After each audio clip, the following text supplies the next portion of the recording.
Should student choose to study Uzbekistan, क्योंकि होता क्या है ना, स्थान जुड़ जाता है लास्ट में तो बच्चे और पेरेंट्स फियर कर रहे हैं। एनएमसी के सारे नॉर्म्स को फुलफिल कर रहा है आज। एनएमसी के जितने भी नॉर्म्स हैं, चाहे वो ड्यूरेशन को लेकर के हों, चाहे वो ओवरऑली अगेंस्ट हो सर पर्सनली। अब इसमें बहुत सारे लोगों को बुरा लगेगा तो लगे, उससे मुझे कोई फर्क नहीं पड़ता।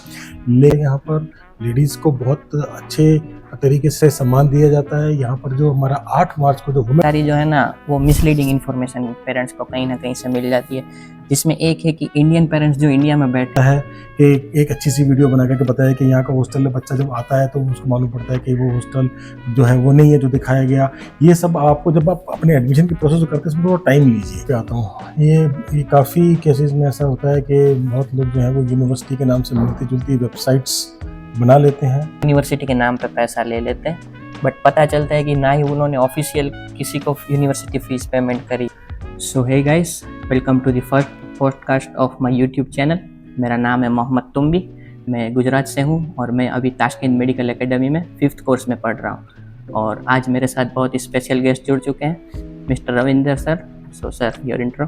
Yes, my name is Ravinder Singh and we are here working as educational consultants for admission of Indian students here in Uzbekistan. तो मेरे माइंड में ना कुछ डाउट्स थे, तो मैंने सर से कहा कि क्या हम ऐसे कर सकते हैं जिससे आने वाले बच्चों के लिए भी ये बहुत ही हेल्पफुल होगा। तो सर ने कहा ठीक है, कोई दिक्कत नहीं, तो हम लोग एक एक करके अपने क्वेश्चन से स्टार्ट करते हैं। तो sir, my first question is why should student choose to study Uzbekistan, क्योंकि होता क्या है ना, स्थान जुड़ जाता है लास्ट में तो बच्चे और पेरेंट्स फियर कर जाते हैं। ऐसा फियर हम लोग के उसमें भी था, तो इसके बारे में आप क्या कहेंगे? जी, सबसे पहले तो मैं आपको ये बताना चाहूँगा कि Uzbekistan is a secular country and there is no religious orthodoxism. यहाँ पर धार्मिक रूढ़िवाद बिल्कुल भी नहीं है। ये किसी रिलीजन से एसोसिएट करके देखने की बिल्कुल ज़रूरत नहीं है। यहाँ पर जो लोग हैं ये बिल्कुल ओपन कल्चर में रहते हैं। यहाँ सब लोग अपने धर्म का पालन खुद अपने इंडिविजुअल अपने प्राइवेट एरेना में करते हैं और कोई भी एक दूसरे के लिए के धर्म में इंटरफेयर नहीं करता। There is no religious interference at all and there is no compulsion that we have to follow a particular religion. तो बहुत अच्छा और बहुत ओपन और बहुत सेकुलर माहौल यहाँ पर है और सभी तरह के सभी धर्मों के और सभी रिलीजन के लोग यहाँ पे आके पढ़ सकते हैं। तो अगर इसको के नाम से लेकर के इसको हमें किसी भी चीज़ से रिलेट करने की बिल्कुल भी ज़रूरत नहीं है। हम लोग यहाँ पर ऑलरेडी 4-5 साल से काम भी कर रहे हैं। हमारे बच्चे यहाँ पर 5th ईयर में आ चुके हैं, कुछ बच्चे ग्रेजुएट भी हो चुके हैं and they have done there education successfully in a very peaceful manner, so there is no problem at all so far as the country is concerned. And your second question was why should they come to Uzbekistan to study? See, Uzbekistan has become a very popular destination for MBBS in India. बहुत सारे बच्चे अब यहाँ पे आके MBBS करना चाहते हैं। उसके कई रीजन हैं। सबसे पहला मोस्ट इंपॉर्टेंट रीजन ये है कि ये एनएमसी के सारे नॉर्म्स को फुलफिल कर रहा है आज। एनएमसी के जितने भी नॉर्म्स हैं, चाहे वो ड्यूरेशन को लेकर के हों, चाहे वो डिस्कवर की है या किसी ने इंट्रोड्यूस करी है, उसका नाम ही नहीं बच्चे को पता होगा तो मुझे भी रोना आ जाता है कि यार यूनिवर्सिटी सोचती है ऐसे कैसे डॉक्टर बने। ऐसे इंटर्नशिप को लेकर के हों, चाहे प्रैक्टिकल प्रैक्टिस को लेकर के हों, या फिर eligibility of student to practice in Uzbekistan, जो सबसे इम्पोर्टेंट हमारा क्लॉज 4B है हमारी रेगुलेशंस का, जिसमें वो ये कहते हैं कि जहाँ से आप डिग्री ले रहे हैं वो डिग्री उस कंट्री में प्रैक्टिस के लिए वैलिड होनी चाहिए। उसमें ये पूरी रूप से कंफर्म कर रहा है, पूरा उसको कंप्लाई कर रहा है, तो इसलिए एक तो बच्चों के लिए बहुत यूज़फुल हो जाता है। दूसरा जो सबसे इम्पोर्टेंट चीज़ ये है कि इंडिया से नज़दीक है, आना जाना बहुत आसान है। 2 एयरलाइन डायरेक्टली ऑपरेट करते हैं, दिल्ली ताशकंद इंडिगो है और उज़्बेक एयर है। मुंबई से भी फ़्लाइट है। अभी सुनने में आ रहा है कि अमेरिका से अगले महीने से गोवा से भी फ़्लाइट चालू हो जाएंगी। तो और एक महीने में करीबन एक हफ्ते में करीबन 20 के आसपास फ़्लाइट जो है इंडिया से ताशकंद के लिए भी चालू हो जाएंगी। ऑलरेडी 12 से 14 फ़्लाइट्स ऑलरेडी चल रही हैं, तो कनेक्टिविटी बहुत अच्छी है। और उसके साथ साथ कॉस्ट जो है वो बड़ी रीजनेबल कॉस्ट में आप यहाँ से एजुकेशन कर सकते हैं। अप्रॉक्सीमेटली 28 से 30 लाख के अंदर अपनी पूरी एजुकेशन का बजट आप लेके चले, चाहे वो फीस हो, हॉस्टल हो, खाना हो, वीज़ा और रजिस्ट्रेशन वगैरह जो भी सब कुछ है वो इसमें कवर हो जाता है। एक रीजनेबल एजुकेशन अपनी आप रीजनेबल बजट में अपनी एजुकेशन भी कंप्लीट कर सकते हैं। तो इसलिए मैं सब बच्चों को ये बोलता हूँ कि आप एक बार उज़्बेकिस्तान कंसिडर करें, स्टडी करें, और कोई क्वेश्चन है तो अपने जो भी आपके पास में अच्छे कंसल्टेंट हैं उनसे डिस्कस करके मेरे ख्याल से उज़्बेकिस्तान को डेफिनेटली एक बार एक चांस दें अपने थॉट प्रोसेस में एडमिशन के लिए। एक पॉइंट में डिस्कस करना चाहूँगा, क्वेश्चन पूछना चाहूँगा, क्योंकि बहुत सारे पेरेंट्स पूछते हैं कि गर्ल्स की सेफ्टी के लिए क्या है, तो इस पर आप ज़रा कुछ बता पाएंगे? देखिए, सबसे पहले आप चेक कीजिए गूगल में जा करके, उज़्बेकिस्तान का लिटरेसी रेट 100% है। तो बहुत ही रेयरली आपको मिलेगा। 100% लिटरेसी रेट वाला कंट्री है और गर्ल्स के लिए बहुत रेस्पेक्ट है यहाँ पर। लेडीज़ को बहुत अच्छे तरीके से सम्मान दिया जाता है। यहाँ पर जो हमारा 8 मार्च को जो वुमेन डे होता है उसकी सेलिब्रेशन देखने लायक होती है। चुन चुन करके जिस भी पूरे सर्कल में हर लेडी को ये लोग जा करके ग्रीट करते हैं, ये जाके ऑनर करते हैं, और लेडीज़ के लिए ये कंट्री एब्सोल्युटली सेफ है। हमारे जितने स्टूडेंट्स हमारे यहाँ पे पढ़ रहे हैं, इस वक्त हमारे पास में मेरे ख्याल से 1600 से ज़्यादा स्टूडेंट यहाँ पे पढ़ रहे हैं, उसमें से 40% यहाँ पे गर्ल्स पढ़ रही हैं। पूरा कंट्री CCTV कैमरे से जो है वो इंस्टॉल्ड है, CCTV कैमरे इंस्टॉल्ड हैं, तो क्राइम फ्री है, क्राइम का रेट ड्रॉप डाउन है और पूरी तरह से सेफ है। यहाँ पर गर्ल्स भी और बॉयज़ भी, एवरीबॉडी सेफ है। So sir, my another question is कि बहुत सारी जो है ना वो मिसलीडिंग इन्फॉर्मेशन पेरेंट्स को कहीं ना कहीं से मिल जाती है, जिसमें एक है कि इंडियन पेरेंट्स जो इंडिया में बैठे हैं वो सोचते हैं कि अगर कोई ऑफिस है उनसे घर से 3, 4, 5 किलोमीटर दूर, या कोई उनका फैमिली मेम्बर है या कोई रिलेटिव है अराउंड देयर एरिया, तो क्या वो डायरेक्टली यूनिवर्सिटी से डील करके उनको एडमिशन में हेल्प करा सकते हैं? जी, ये उज़्बेकिस्तान का जो सिस्टम है वहाँ पर हर यूनिवर्सिटी के ऑथराइज कॉन्ट्रैक्टर्स हैं। ऑथराइज कॉन्ट्रैक्टर्स हैं वही जो है उस यूनिवर्सिटी में डायरेक्ट एडमिशन कराते हैं। पर मैं ये नहीं कहूँगा कि आपको सीधा उस डायरेक्ट कॉन्ट्रैक्टर्स के पास ही आना चाहिए, क्योंकि वो कॉन्ट्रैक्टर्स जो है मोस्टली अपने काम की वजह से, अपनी जिम्मेदारियों की वजह से वो उज़्बेकिस्तान में ज़्यादा टाइम लगाते हैं, तो इंडिया में उतना टाइम नहीं लगा पाते हैं, तो उनकी अवेलेबिलिटी इंडिया में कभी कभी कम हो जाती है। तो या तो उनके कॉन्ट्रैक्ट ऑफिस इंडिया में हो, या फिर हर स्टेट में, हर डिस्ट्रिक्ट में, या जितना भी उनका नेटवर्क है उसके हिसाब से उन्होंने वहाँ पे अपने अपने एसोसिएट्स, अपने पार्टनर्स को अपॉइंट किया हुआ होता है। उनके पार्टनर्स होते हैं, उनके एसोसिएट्स होते हैं, उनके एजेंट्स होते हैं जो कि ऑथराइज होते हैं। इनका आपस में एक टाई अप होता है, तो उसके जरिए वो लोग एडमिशन कराते हैं। पर ऐसा नहीं है कि आप किसी भी व्यक्ति के पास जाए और बोले मैं डायरेक्ट एडमिशन करा दूंगा। आपको सिर्फ उन्हीं के पास जाना है जो कि आपकी यूनिवर्सिटी के ऑथराइज्ड कॉन्ट्रैक्टर के ऑथराइज एसोसिएट्स हैं, राइट, ताकि आपका जो चैनल है वो प्रॉपर चैनल रहे। ठीक है, आप वहाँ पर जाकर उनसे कंफर्म करें कि वो किनके साथ जुड़े हुए हैं और वो किस यूनिवर्सिटी से जुड़े हुए हैं। तो डायरेक्टली या इनडायरेक्टली उनका एक कनेक्शन इस्टेब्लिश होना चाहिए यूनिवर्सिटी के साथ, ताकि जो इंडिया में, क्योंकि इंडिया में जो पर्सन, इंडिया बहुत बड़ा कंट्री है, आज अगर मुझे इंडिया में एडमिशन करना हो तो मैं भी हर जगह जाकर नहीं कर सकता, तो मेरे को हर जगह साथी की जरूरत है। पर उनका आपस में एक टाई अप हो, एक प्रॉपर चैनल हो, उस सही चैनल से अपना एडमिशन कराएं। हर किसी के कहने में ना आकर के उसकी ऑथेंटिसिटी को, उसकी बैकग्राउंड को प्रॉपरली चेक करके आप उनके साथ प्रोसीड करें। सर, डिफरेंस क्या रहता है? What is agent, what is contractor? Can you please explain? जो कॉन्ट्रैक्टर है बेसिकली जिनका यूनिवर्सिटी के साथ में कॉन्ट्रैक्ट साइन है, उनका कॉन्ट्रैक्ट साइन होता है कि वो स्टूडेंट्स को रिक्रूट करेंगे। उसके बाद में उनकी टर्म्स कंडीशन होती हैं, उसमें उस टर्म्स कंडीशन में उनकी रिस्पॉन्सिबिलिटीज़ डाली जाती हैं कि बच्चों की एजुकेशन को लेकर के, उनके डॉक्यूमेंटेशन को लेकर के, उनकी टेक केयर को लेकर के, उनकी लीगैलिटी, रजिस्ट्रेशन, वीज़ा, और इवन ये भी उनका रहना कैसे रहेगा, उनके लिए हॉस्टल वगैरह का अरेंजमेंट करना, खाने का अरेंजमेंट करना, ये सारी टर्म्स कंडीशन लेकर के कॉन्ट्रैक्ट साइन होता है यूनिवर्सिटी और कॉन्ट्रैक्टर के बीच में, तो वो हो जाता है कॉन्ट्रैक्टर। अब कॉन्ट्रैक्टर जो है उसके बाद आगे अपने पार्टनर्स के साथ जुड़ करके एक नेटवर्क बनाते हैं इंडिया में, जहाँ से उस नेटवर्क में डिफरेंट एसोसिएट्स होते हैं, तो उनके पार्टनर्स भी कह सकते हैं, उनका एजेंट भी कह सकते हैं। वो अलग अलग टर्मिनोलॉजी अलग यूज़ करते हैं। हम लोग वर्ड यूज़ करते हैं एसोसिएट्स। तो हमारे एसोसिएट्स होते हैं जो अलग अलग स्टेट्स में, अलग अलग डिस्ट्रिक्ट्स में हमारे साथ जुड़ करके बच्चों के एडमिशन को एग्जीक्यूट करते हैं। तो सर, मेरा जो दूसरा क्वेश्चन है कि कुछ ऐसे एजेंट्स भी होते हैं जो हर साल आपसे कुछ अमाउंट लेते हैं कॉन्ट्रैक्टर फीस के नाम पे। Is it official and how much it is valid? ये एजेंट नहीं है, ये जो कॉन्ट्रैक्टर है, जो यहाँ पर उज़्बेकिस्तान में जो कंपनीज यहाँ पे एज ए कॉन्ट्रैक्टर से जुड़ी हुई हैं, वो फीस के ऊपर एक अपना एक कॉन्ट्रैक्टर फीस चार्ज करती है। उसको हम कॉन्ट्रैक्ट फीस बोलते हैं। वो इसीलिए क्योंकि वो जो कॉन्ट्रैक्टर है उसकी एक एस्टेब्लिशमेंट है यहाँ पर, उसका एक ऑफिस है, उसका एक स्टाफ है, उसके यहाँ पे ओवरहेड्स हैं, उसकी जिम्मेदारी जो है वो यूनिवर्सिटी के प्रति भी है, उसकी जिम्मेदारी एमएससी के प्रति भी है, सारी इन्फॉर्मेशन शेयर करने की, बच्चे की टेक केयर करने की, कोई भी इमरजेंसी हो तो बच्चे को उसको अटेंड करने की, यूनिवर्सिटी और बच्चे के बीच में एक ब्रिज का काम करने की कोऑर्डिनेशन के लिए, यूनिवर्सिटी और गवर्नमेंट के बीच में एक ब्रिज का काम करने की कोऑर्डिनेशन के लिए, ताकि लीगलिटी एस्टेब्लिश हो, उसके रजिस्ट्रेशन को लेकर के, उसको वीज़ा को लेकर के, उसकी सेफ्टी सिक्योरिटी को लेकर के, उसकी छोटी छोटी जो पर्सनल प्रॉब्लम्स हैं, हेल्थ प्रॉब्लम्स हैं, कभी कभी फाइनेंशियल प्रॉब्लम्स हैं, उनको सॉल्व करने के लिए हर यूनिवर्सिटी को एक ऑथराइज्ड पर्सन की ज़रूरत पड़ती है जो इंडियन स्टूडेंट्स को संभाल सके। तो वो उसके बदले में या उसकी सर्विसेज के लिए अपना एक सर्विस चार्ज लेते हैं। उसको आप सर्विस चार्ज बोल सकते हैं, उसको एडमिनिस्ट्रेशन चार्ज बोल सकते हैं, या उसको आप कॉन्ट्रैक्ट फीस बोल सकते हैं। तो हर कॉन्ट्रैक्टर अपने अपने हिसाब से अपने ट्यूशन फीस के साथ एक एडिशनली कॉन्ट्रैक्ट फीस चार्ज करता है, पर वो कॉन्ट्रैक्टर चार्ज करता है, वो और कोई इंडिया में कोई एजेंट्स वगैरह वो चार्ज। राइट।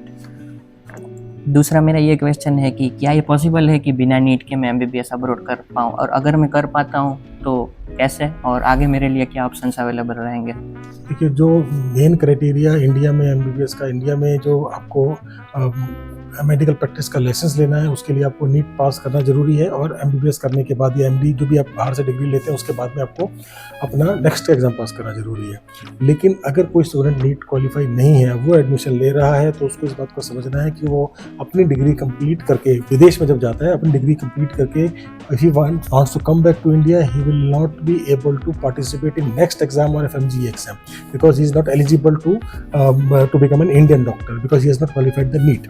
तो उसके लिए या तो उसका मन यही है कि मुझे अपना फ्यूचर अब्रॉड में ही इस्टेब्लिश करना है। बहुत सारे बच्चे ऐसे हैं जो नीट बिना दिए ही आते हैं, क्योंकि वो इंडियन स्टूडेंट्स हैं लेकिन वो NRIs हैं, विदेश में रह रहे हैं, या और उज्बेकिस्तान की डिग्री जो उस कंट्री में वैलिड है, तो यहाँ से डिग्री लेकर के अपने कंट्री में प्रैक्टिस कर लेते हैं। जैसे हमारे बहुत सारे फ्रेंड्स सिस्टम किर्गिस्तान जाके बस गए, तो वहाँ किर्गिस्तान के बच्चे उज्बेकिस्तान से अपनी डिग्री लेके, और वहाँ पे किर्गिस्तान ही रहना है तो ये डिग्री वहाँ वैलिड है, तो दे आर डूइंग इट। तो बहुत सारे बच्चे ऐसे जो बिना नीट के आते हैं, फिर वो ये सोचते हैं कि मैं अपनी आगे की एजुकेशन या तो उज्बेकिस्तान में कंटिन्यू कर जाऊँगा, आगे करियर उज्बेकिस्तान में रखूँगा, या मैं यूरोप जा सकता हूँ क्योंकि यहाँ की डिग्री फिर यूरोप में, UK में जो UK MLA एग्जाम है उसके लिए, या फिर US में USMLE के लिए भी वो डिग्री वैलिड होती है। तो बच्चा अगर चाहे तो अपनी डिग्री को परस्यू कर सकता है, लेकिन वो उसके लिए इंडिया का रास्ता नहीं रहेगा, क्योंकि वो इंडिया में जाके प्रैक्टिस नहीं कर पाएगा, क्योंकि उसको FMG एग्जाम या वो नेक्स्ट का एग्जाम जो है वो अलाउ नहीं है। तो इन शॉर्ट इंडिया का ऑप्शन नहीं रख सकता, बाकी कंट्रीज उसके ऑप्शन में, देन ही कैन।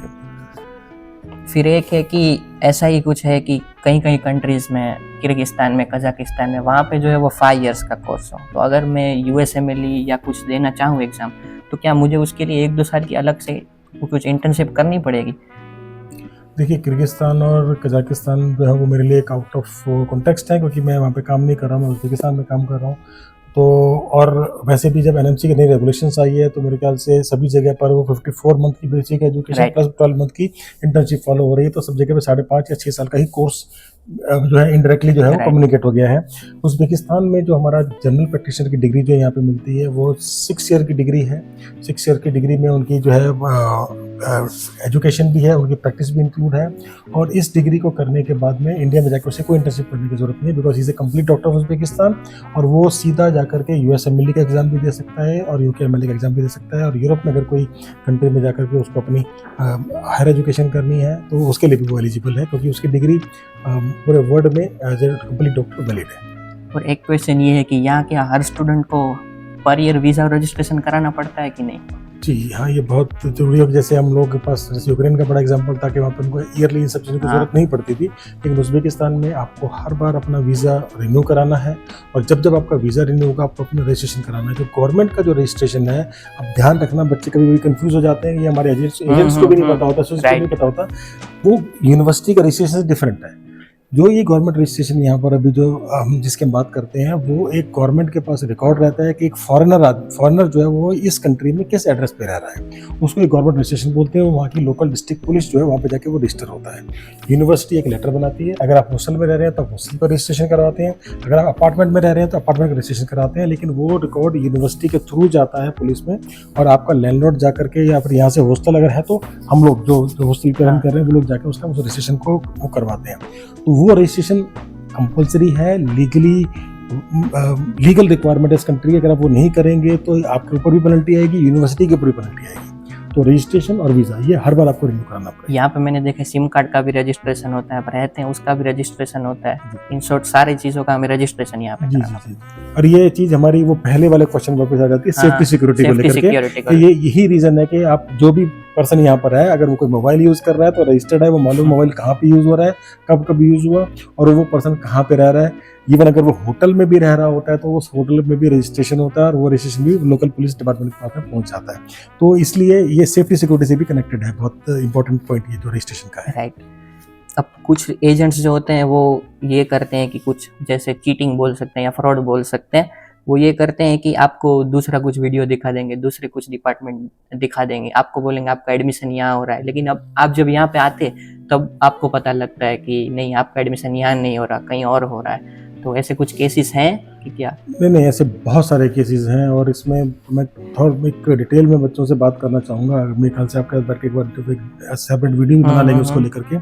बच्चों को इस बात का ध्यान देना है कि अगर वो अपना MBBS का एडमिशन अब्रॉड में करवा रहे हैं, मैं सबको ये एग्जांपल देता हूँ, आप ये लेके चलिए कि आप अपनी बाईपास सर्जरी कराने जितना इंपॉर्टेंट है कि आप जैसे डॉक्टर को अपनी पूरी ज़िंदगी सौंप देते हैं कि ठीक है आप यहाँ से जो है मेरे को ऑपरेट कीजिए, वैसे ही अपनी लाइफ, अपना करियर किसी के हाथ में सौंप रहे हैं। सबसे पहले आपको जिस भी एसोसिएट, जिस भी कंसल्टेंट से आप एडमिशन करा रहे हैं, उसका थॉरो बैकग्राउंड चेक कीजिए, उसके रेफरेंसेस लीजिए, उनको कितने टाइम से काम कर रहे हैं, उनके क्रेडेंशियल्स क्या हैं, पुराने जो बच्चे उनके थ्रू गए हैं उनसे आप बात करें। अब तो ये भी होने लगा है कि वो पुराने बच्चे भी स्पॉन्सर करने लगे हैं, वो नहीं, आपको बहुत अच्छी ड्यू डिलिजेंस करनी पड़ेगी उस चीज़ के लिए कि आप जिनके साथ आप काम कर रहे हैं वो बिल्कुल आपका एडमिशन अच्छे से एग्जीक्यूट करेंगे। जहाँ तक बात आती है वीडियोज़ की, यस, ऐसा बहुत होता है कि एक अच्छी सी वीडियो बना करके बताया कि यहाँ का हॉस्टल में बच्चा जब आता है तो उसको मालूम पड़ता है कि वो हॉस्टल जो है वो नहीं है जो दिखाया गया।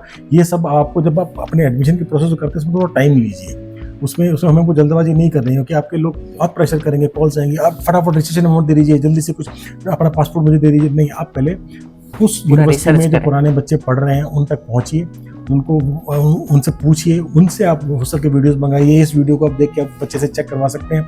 मैं कभी भी एसोसिएट्स हमारे बहुत मेहनत करते हैं, अपने आप को दिन दिन काम करने वाले एसोसिएट्स हैं, लेकिन जो बच्चे हैं वो हमेशा जाकर के उन लोगों के पास फाइनलाइज करते हैं जहाँ पर वो जाके फंसते हैं। ये मुझे समझ नहीं आया कैसे होता है, लेकिन बच्चे की, पेरेंट्स की, सबकी जिम्मेदारी है कि वो थॉरो ड्यू डिलिजेंस करें अपने उस कंसल्टेंट का जिससे एडमिशन करा रहे हैं। एक एस्टेब्लिश अच्छे कंसल्टेंट से रेफरेंस लेकर के आप करेंगे तो आप कभी मार नहीं खाएंगे जी।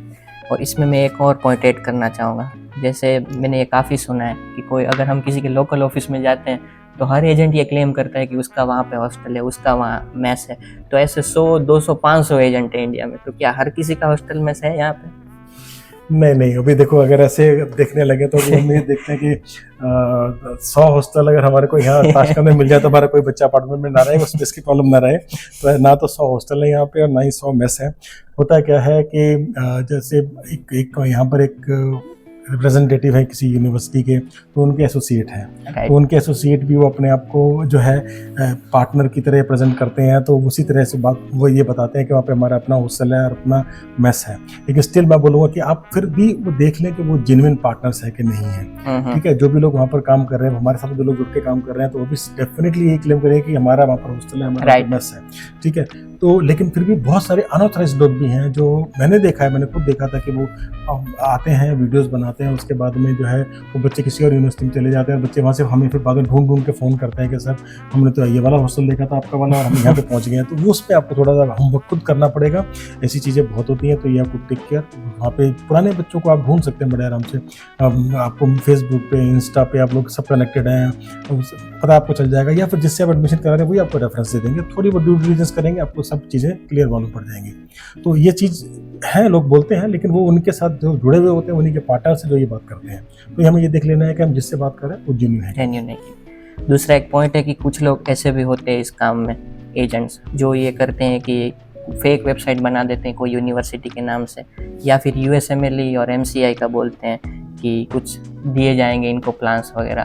तो क्या ये लोग अपने और से प्लान प्रोवाइड करते हैं या और कोई पार्टी के प्लान प्रोवाइड करते हैं ये लोग? देखिए, सबसे पहले तो मैं वेबसाइट पे आता हूँ। ये काफ़ी केसेस में ऐसा होता है कि बहुत लोग जो है वो यूनिवर्सिटी के नाम से मिलती जुलती वेबसाइट्स बना लेते हैं और फिर जब बच्चा, और उसके ऊपर अपने फ़ोन नंबर वगैरह डाल देते हैं और बच्चा फिर जो है उन्हीं से कम्युनिकेट करता रहता है, ये सोच करके मैं यूनिवर्सिटी से कम्युनिकेट कर रहा हूँ। तो सबसे पहले आपको मैं 2-3 चीज़ें दूंगा, लेकिन वो भी वेरीफाई करना, क्योंकि हम लोग भी इतने पक्के नहीं हुए इस काम में। हर बार एक नया रूल, नया जो बोलते हैं ना, बाईपास रूल निकल आता है। आप जो है पहले उस यूनिवर्सिटी का विकीपीडिया चेक कीजिए। विकीपीडिया के ऊपर में एक ऑफिशियल वेबसाइट मेंशन होती है, तो उस ऑफिशियल वेबसाइट पे आप जाएं तो आप सही जगह पहुंच जाएंगे, नंबर 1। फिर दूसरी, हमारे पास में एक जो है ऑथराइज्ड प्रॉपर चेक करने के लिए है word directory of medical schools. Word directory of medical school में हर यूनिवर्सिटी ऑफिशियली अपनी इन्फॉर्मेशन प्रोवाइड करता है, कॉन्टैक्ट डिटेल्स। जब word directory of medical schools में वो यूनिवर्सिटी जब देता है तो वो अपनी ऑफिशियल वेबसाइट वहाँ मेंशन करता है, तो वहाँ से आपको आपके उसकी एक्चुअल वेबसाइट का मालूम पड़ जाएगा। उसमें जाके आप जब आप चेक करेंगे तो आपको जो है अपने कॉन्टैक्ट डिटेल वगैरह सही मिल जानी चाहिए। फिर आप उस बच्चे से भी, जैसे मैंने आपको बताया कि आपको डेफिनेटली वहाँ पे पुराने पढ़ने वाले बच्चों से कॉन्टैक्ट करें या उनके पेरेंट्स से कॉन्टैक्ट करें, और या फिर कोई रेफरेंस लें, इंटरनेशनल डिपार्टमेंट में मेल डाल करके आप जो है फिर उसको वेरीफाई कर सकते हैं कि क्या यही एक ऑफिशियल वेबसाइट है जिस पर हम जा रहे हैं। बाकी WDOMS और विकीपीडिया मैक्सिमम जो मेरा एक्सपीरियंस रहा है, 90-95% जो है वो वेबसाइट आपको ओरिजिनल वहाँ पे एक्चुअल वेबसाइट मिल जाएगी।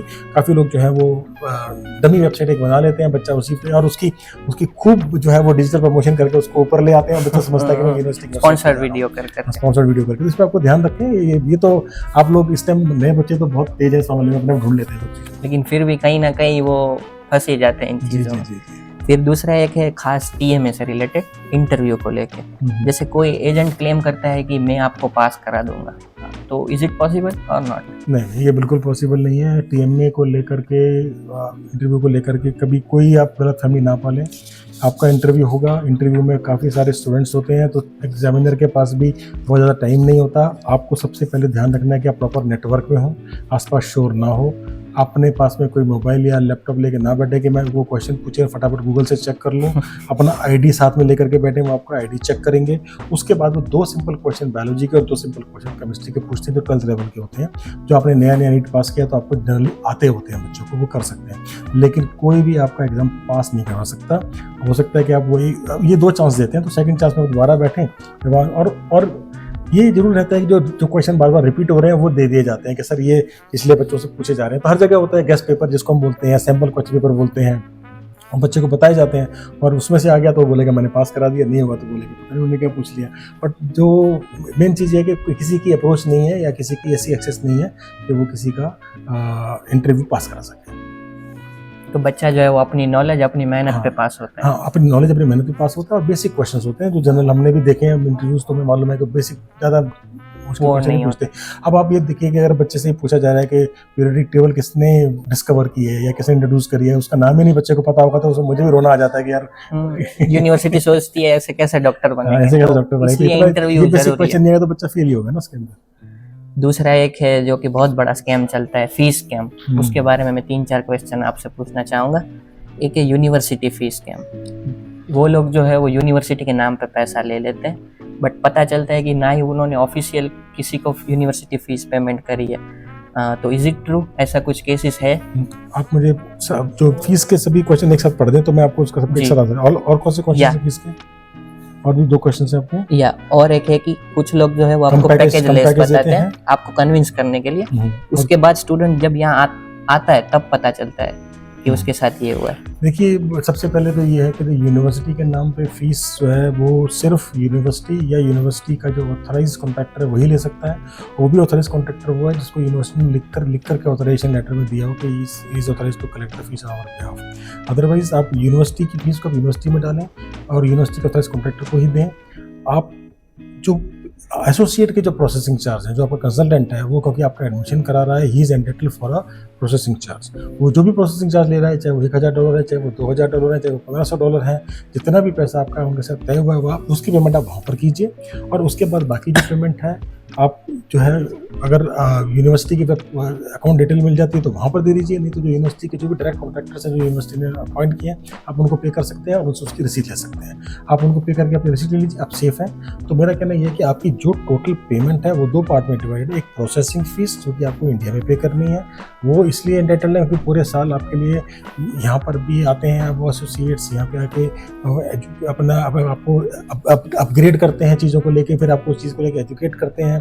उसके बाद में इंडिया में वही आपके जो है वो कटिंग एज हैं, वो वही आपके जो है कॉन्टैक्ट पॉइंट्स हैं इंडिया में यूनिवर्सिटी के लिए, क्योंकि आपके पेरेंट्स जो है बार बार यहाँ नहीं आ सकते, तो पेरेंट्स उनसे जाके मिल सकते किसी भी चीज़ के लिए। तो वो पूरे 6 साल आपके साथ जुड़े हुए हैं उसके लिए, तो वो एक एंटाइटल है अपनी कंसल्टेंसी फीस लेने के लिए। तो एक वो कंसल्टेंसी फीस आप उनको इंडिया में पे करें, और जो बाकी जो पेमेंट है hostel, mess, registration, visa, tuition fees वगैरह, वो आप यहाँ पर उज़्बेकिस्तान में आकर के अपने ऑथराइज कॉन्ट्रैक्टर को या यूनिवर्सिटी को जैसा भी आपको गाइड किया जाता है उस हिसाब से वहाँ पे करें, तो आपके साथ कभी कोई प्रॉब्लम नहीं आएगी। और दूसरा जो आपका सवाल था कि कम पैकेज, ये एक बहुत बड़ी प्रॉब्लम है। आप देखिए, सब बच्चे पहले तो पूरा फीस स्ट्रक्चर अपने पास लीजिए। आप fees, hostel, mess, visa, registration, ठीक है, ये 5 जो है वो एलिमेंट आपको ध्यान में रखने हैं कि ये आपको पे करने ही करने हैं पूरे 6 साल तक, ठीक है। तो ये आपके सामने होने चाहिए। कुछ बच्चे जो है वो फर्स्ट ईयर के बाद जहाँ पे हॉस्टल कंपल्सरी नहीं है वो प्राइवेट में शिफ्ट कर जाते हैं, तो उस हिसाब से अपना बजट बना लें। लेकिन जो फीस है वो तो आपको पे करनी ही करनी है, तो आप उसकी पूरी कैलकुलेशन कर लें और उसके बाद 6 साल में जो आपको फीस और जो पहले साल के जितने भी एक्सपेंसेस हैं उनको आप ऐड कर लें, प्रोसेसिंग फीस आप डिटेल में सब कुछ लिखवा लीजिए अपने कंसल्टेंट से, तो आपके सामने पूरा बजट आ जाएगा। उसको नेगोशिएट कर लीजिए, जहाँ पर भी वो आपके साथ में बात करना चाहते हैं, कुछ अगर डिस्काउंट वगैरह है तो वो सब होता है, हम लोग भी करते हैं। वो करने के बाद उसको फ्रीज कर लीजिए। लेकिन कोई बहुत सारे केस में क्या होता है कि वो बहुत ही एक्सॉर्बिटेंटली लो अमाउंट बोलते हैं, जो कि प्रैक्टिकली पॉसिबल नहीं है। और बच्चे जो हैं वो ऑथेंटिक लोगों को क्वेश्चन करते हैं कि सर आप 100 रुपये बोल रहे हैं, वो तो 50 रुपये में ही कर रहे हो, ऐसा नहीं है। प्रैक्टिकली आप भी सोचिए कि वो चीज़ें पॉसिबल ही नहीं है, तो वो इंसान आपको कैसे उस कॉस्ट पे काम करके दे रहा है। अनलेस फाइनली क्या होता है, you end up paying to them and they don't pay to university, और वो बच्चे को भेजने के बाद बोलते हैं कि सर ये तो पहले सेमेस्टर का था, अगले सेमेस्टर का तो आपने पे ही नहीं किया। ऐसे बहुत सारे केसेस होते हैं। तो जेन्युइनिटी ऑफ फीस, सिंपल सी बात यह है कि आपके पास में डॉलर्स में फीस है, हॉस्टल है, मेस है, पहले साल के जितने एक्सपेंसेस हैं सारे के सारे एक रैशनल तरीके से कैलकुलेट कर लीजिए। पहले साल में आपका एक प्रोसेसिंग चार्ज रहेगा, टिकट रहेगा, वीज़ा रहेगा, उसके बाद में यूनिवर्सिटी के भी वन टाइम एक्सपेंसेस हैं, वो सारा आपको जो एक अच्छा कॉन्ट्रैक्टर, जो अच्छा कंसल्टेंट इंडिया में, वो आपको मेंशन करके देगा। तो कम के चक्कर में आप वहाँ पर ना जाएं, आप उनसे नेगोशिएट करें, वो आपको नेगोशिएट करके आपको, क्योंकि मैंने सारी बातों को कंबाइन करके चलिएगा। आपने उस कंसल्टेंट की बैकग्राउंड भी चेक कर ली है, आप वो इस्टेब्लिश कॉन्ट्रैक्टर से, मैंने आपको बोला आप बात कीजिए, वो इस्टेब्लिश कॉन्ट्रैक्टर आपसे एक रीजनेबल चार्ज लेगा जो कि उसका बनता भी है। उसके बाद आप उसे रिक्वेस्ट करें कि सर आप थोड़ा नेगोशिएट कर सकते हो, वो भी नेगोशिएट भी कर लेंगे। लेकिन जाएँ आप एक इस्टेब्लिश कॉन्ट्रैक्टर के साथ, तो आपको ये वाली प्रॉब्लम भी नहीं आने वाली कि बहुत कम अमाउंट दे करके ले लिया और बाद में जाकर के ये बताया कि मैंने तो ये बोला था, मैंने ये लिखा था, वो सब कन्फ्यूजन नहीं होंगे। तो ये आपको ध्यान में रख के चलना है। अब एक सबसे इंपॉर्टेंट चीज़ आती है कि बहुत सारे लोग जो है ये कहते हैं कि आप हमारे को 6 साल की फीस जो है वो दे दीजिए और हम आपको इसमें जो है डिस्काउंट देंगे, 15% डिस्काउंट, 20% डिस्काउंट देंगे। इस चीज़ के लिए मैं थॉरोली अगेंस्ट हूँ सर, पर्सनली। अब इसमें बहुत सारे लोगों को बुरा लगेगा, तो लगे, उससे मुझे कोई फ़र्क नहीं पड़ता। लेकिन 6 साल के लिए अगर आप किसी को फीस दे रहे हैं तो ये इमेजिन कीजिए कि क्या 6 साल तक उस जिसको आप फीस दे रहे हैं उसकी खुद की एग्जिस्टेंस की क्या गारंटी है। एनएमसी के नॉर्म्स कभी भी चेंज हो सकते हैं, ठीक हो सकता है कि आप उस कंट्री में जाएं और यूक्रेन की तरह वार हो जाए, आपको उस कंट्री को छोड़ना पड़े, तो वो फीस कहाँ जाएगी आपकी। भगवान ना करे, जिस भी कंसल्टेंट को आपने 6 साल की फीस दी है, अगर वो किसी रीजन से उसने इस काम को ही छोड़ दिया, 6 साल तक नहीं उसको कंटिन्यू कर पाया। कोविड में 50% से ज़्यादा मेरे फ्रेंड्स ने इस काम को छोड़ दिया और दूसरे कामों में चले गए और दूसरी चीज़ों में चले गए। तो वो लोग जो, अगर किसी के पास ऐसे 6 साल की पेमेंट होगी तो वो कैसे अरेंज करेंगे। ये फाइनेंस है, आप उसका ईयरली ब्रेकअप करो और ईयरली ही पे कीजिए। मेरे पास ऐसे बहुत सारे ऑफर्स आते हैं, लेकिन हम खुद क्योंकि जिम्मेदारी नहीं निभा सकते इतनी 6 साल की, तो हम बच्चों को ही बोलते हैं कि भाई आप एक काम करो, अपने ना 6 FD बना लो, हर साल आपकी एक FD मैच्योर होती जाएगी, उसकी आप फीस पे करते चले जाना, लेकिन किसी को देना मत, नहीं तो कुछ नहीं पता। अच्छे लोग भी हैं, मैं मानता हूँ बहुत अच्छे लोग भी इस चीज़ को करते हैं, लेकिन on an average paying 6 year fee to one particular person at a discount is not advisable because future is always unpredictable। NMC के रूल चेंज हो सकते हैं, उस कंट्री के रूल चेंज हो सकते हैं, हो सकता है भगवान न करे वो बच्चा उस कंट्री से एक्सपेल हो जाए, आपकी स्टडीज डिसकंटिन्यू हो जाए, किसी कारणवश घर की प्रॉब्लम भी हो सकती है, आपकी हेल्थ प्रॉब्लम भी हो सकती है, उस कंट्री में वॉर भी हो सकती है। There are various reason that you will have to shift from that country. तो उस पैसे का क्या होगा, इस बात का अच्छे से ध्यान रखें। इसके लिए मैं बहुत बच्चों को समझाता भी हूँ, लेकिन हर साल 4-5 बच्चे मेरे पास ऐसे आके खड़े होते हैं कि सर हम तो 6 साल का पैसा इंडिया में दे के आए हैं, तो उसका मैं कुछ नहीं कर पाता। अब आपने कहा कि ईयरली फी, तो क्या सेमेस्टर वाइज फी भी वो पे कर सकते हैं? आप सेमेस्टर, हाँ, वो यूनिवर्सिटी टू यूनिवर्सिटी डिपेंड करता है। सेमेस्टर वाइज फीस भी आप पे कर सकते हैं, उसमें आप ब्रेकअप लीजिए अपने कंसल्टेंट से, वो आपको बता देगा कि कैसे कैसे उसका ब्रेकअप रहता है। और कभी कभी 100% 50-50 नहीं करना उसको। ऐसा नहीं है कि अगर $100 का आपका खर्चा है तो उसको 50-50 करना है, क्योंकि देखो वीज़ा सारे साल का एक साथ चला जाएगा, हॉस्टल का पैसा पूरा एक साथ चला जाता है, रजिस्ट्रेशन पूरा एक साथ चला जाता है, तो एक पर्टिकुलर पार्ट होता है जो आधा बाद में पे कर सकते हैं। वो आप डिस्कस करें और वो आपको, आपके जो कंसल्टेंट है आपको बता देंगे, वो आप सेकंड सेमेस्टर में उसको सेमेस्टर वाइज भी कर सकते हैं। कुछ ऐसे केसेस में ऐसा भी हुआ है कि बच्चों ने फ़ी पे कर दी है पूरी, और यहाँ पता चल रहा है जब यूनिवर्सिटी या ऑफिशियल बंदे पूछ रहे हैं तुम्हारी फीस कहाँ है, तो पता चल रहा है कि एक सेम की फीस ही उनकी गायब हो गई है। हाँ, तो उसके लिए तो मैंने आप बच्चों को बताया ना कि आपने क्या करना है। आपने पूरी फीस का पैकेज बना लेना है, उसे कैलकुलेट कर लेना है, 6 साल का पूरा एक एवरेज बना ली कि मैंने फर्स्ट ईयर में ये पे करना है, second, third, fourth, fifth, sixth year में ये पे करना है। फर्स्ट ईयर में जो पे करना है, जिनके साथ आप काम कर रहे हैं उनके सर्विस चार्जेस आपने वहीं पे कर देने हैं, और बैलेंस जो है वो सीधा लेकर के आप उज्बेकिस्तान आए और अपनी यूनिवर्सिटी में, हॉस्टल में, मेस में, जहाँ जहाँ एप्लीकेबल है आप उसकी पेमेंट कर दें, या जो भी डेजिग्नेटेड अकाउंट वहाँ के एवरेज कॉन्ट्रैक्टर आपको दे रहे हैं आप उसमें ट्रांसफर कर दें और रसीद ले लें उसका एक जो है एक कंफर्मेशन ले लें। क्वेश्चन तो सारे ओवर हो गए हैं, लेकिन मैं ये पूछना चाहूँगा, अगर ये पॉडकास्ट देख के कोई आना चाहे तो क्या वो डायरेक्टली आ सकता है क्या? मतलब हमसे अप्रोच करें। हाँ राइट। हाँ बिल्कुल, आप ये जो फ़ोन नंबर्स आपको इस लिंक के साथ में मिलेंगे, आप उस लिंक पे कॉन्टैक्ट कीजिए। उस लिंक पे कॉन्टैक्ट करके आपको जो भी यूनिवर्सिटीज़, जैसे हम लोग मोस्टली ताशकंद मेडिकल अकेडमी और साबरमती स्टेट मेडिकल यूनिवर्सिटी में काम कर रहे हैं, उनके बारे में आपको बताएंगे, डिटेल बताएंगे, फीस स्ट्रक्चर एक्सप्लेन करेंगे। और अगर आपका प्लान बनता है एडमिशन लेने का, तो आपका एडमिशन भी यहाँ से डायरेक्टली एग्जीक्यूट हो सकता है, कोई प्रॉब्लम नहीं। और मैं एक रिक्वेस्ट करना चाहूँगी, अगर कोई पॉडकास्ट देख के आता है तो उसको कुछ डिस्काउंट या कुछ गिफ्ट मिलेगी कि नहीं? हाँ डेफिनेटली, आप लोग आएँ, अगर पॉडकास्ट देख करके हमारे पास में आते हैं, तो आप डायरेक्ट एडमिशन अगर बस अपने करते हैं, तो जो भी आपको हम लोग जो है कि रीजनेबल डिस्काउंट आपके साथ में होगा, तो वो आपके साथ शेयर करेंगे। राइट। और मैं, जैसे इंटरव्यू तो ख़त्म हो गया, लेकिन मैं आपके लाइफ एक्सपीरियंस से 1-2 एडवाइस पूछना चाहूँगा ऑडियंस के लिए, कि आपने क्या ऐसा कुछ देखा है कि आप लोगों को बताना चाहेंगे? देखिए, सबसे ज़्यादा पेनफुल मेरे लिए ये रहा है कि जो पेरेंट्स हैं, हमारा इंडिया बहुत बहुत बड़ा कंट्री है और हम लोग रिमोट एरियाज़ में रहते हैं, उन सबके पास में पूरी नॉलेज की एक्सेस नहीं है। वो अपने बच्चों को डॉक्टर बनाना चाहते हैं, लेकिन उनकी जो नॉलेज की एक्सेस ना होने का फ़ायदा जो है बहुत सारे लोग उठाते हैं। तो मैं आपको सबसे पहले चाहूँगा, अपने जो भी आप कंसल्टेंट चुन रहे हैं ना, वो उसके लिए आप थोड़ा अच्छे से चेक करें, क्योंकि आपका पैसा बहुत मेहनत से कमाया हुआ है। लोग जो है इस चीज़ को ध्यान नहीं देते हैं, वो शॉर्टकट में चले जाते हैं। बहुत सारे केसेस में मैंने ये देखा है कि वो अनऑर्गेनाइज सेक्टर में जाकर के, अनऑर्गेनाइज मतलब ये कि नॉन एस्टेब्लिश्ड कंसल्टेंट्स के पास चले जाते हैं, अपने पैसे का नुकसान कर बैठते हैं। उसके बाद सबसे ज़्यादा दिल टूटता है उस बच्चे का, जो बच्चा सोच रहा था कि मैं कल को डॉक्टर बन जाऊंगा। हमारे पास भी इतने पैसे नहीं होते हैं कि पेरेंट्स के पास उतने पैसे नहीं है कि वो दोबारा से हिम्मत कर सकें उस पैसे को जुटा के दोबारा से चीज़ों करने की। तो बच्चे को स्टडी डिसकंटिन्यू करनी पड़ती है। तो ये सब चीज़ों में ना जाएं, आप शॉर्टकट ना देखें। आपको मैंने बता दिया कि ऑन एन एवरेज अगर आपको उज़्बेकिस्तान में करना है अपनी MBBS, तो 28 to 30 लाख का खर्चा का बजट आप लेकर के चलें। उसमें अगर आपको बैंक लोन मिलता है, तो आप बैंक लोन के लिए पहले पूरे डॉक्यूमेंटेशन को अच्छे से चेक कर लें, और कोई भी चीज़ ऐसी ना हो जो बाद में जाके आपको जो है आपको रिग्रेट फेस करना पड़े। तो मेरा मेन एक्सपीरियंस यही है कि अगर आप पूरे प्लानिंग से अपना एडमिशन एग्जीक्यूट करते हैं, तो उसके बाद पूरे 6 साल तक की जो एजुकेशन है उसमें आपको कोई प्रॉब्लम नहीं आने वाली। एक अच्छा प्लेटफॉर्म आपको उज़्बेकिस्तान में मिलेगा, अच्छी सपोर्ट आपको उज़्बेकिस्तान में मिलेगी, और एक अच्छा डॉक्टर बनकर आप यहाँ से निकलेंगे। थैंक यू सर, आपने अपना टाइम दिया। ये वीडियो काफ़ी लोगों के लिए हेल्पफुल रहने वाली है। So thank you so much. Thank you very much.